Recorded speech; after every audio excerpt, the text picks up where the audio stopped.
नमस्कार विद्यार्थी मित्रांनो, आज आपण बघणार आहोत युनिट 3 पार्ट 3। मी डॉक्टर भावना खोब्रागडे आपल्या सर्वांचं स्वागत करते आपल्या या यूट्यूब चॅनलवर।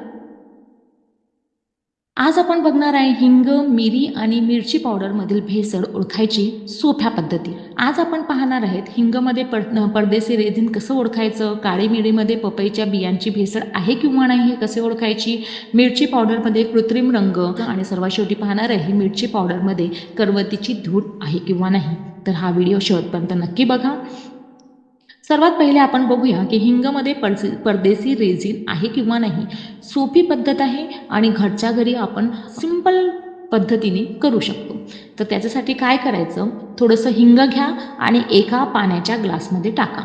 जर हिंग पाण्यात विरघळलं आणि काही थर खाली बसले तर ती शुद्ध हिंग आहे असं आपण समजूया। पण जर काही घटक वर तरंगत राहिले, विशेषतः चिकटसर रेझिनसारखी वस्तू, तर त्यामध्ये भेसळ असण्याची शक्यता असते।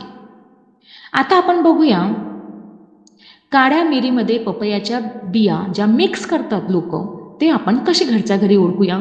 आता आपल्याला माहिती आहे की काळी मिरी खूप महाग आहे।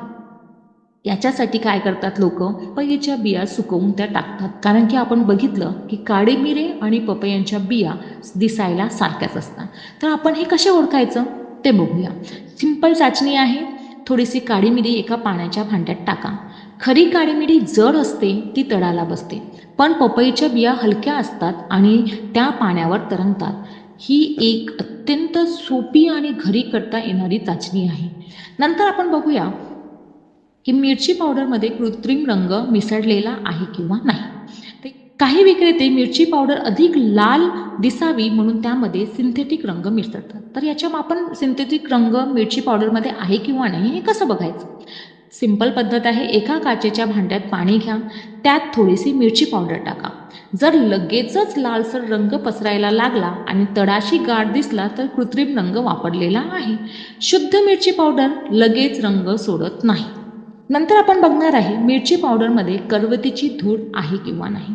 काही वेळा वजन वाढवण्यासाठी मिरची पावडरमध्ये करवतीची धूळ मिसळली जाते, जी आरोग्यास हानिकारक आहे। तर याची चाचणी कशी करायची, घरच्या घरी आपण हे कसं ओळखायचं की मिरची पावडरमध्ये करवतीची धूळ आहे किंवा नाही। सोपी पद्धत आहे। काही मिरची पावडर एका पांढऱ्या कागदावर ठेवा, त्यावर चुंबक फिरवा। जर करवतीची धूळ असेल मिरची पावडरमध्ये तर ती चुंबकाला चिकटेल, कारण ती लोखंडी पदार्थामध्ये येते।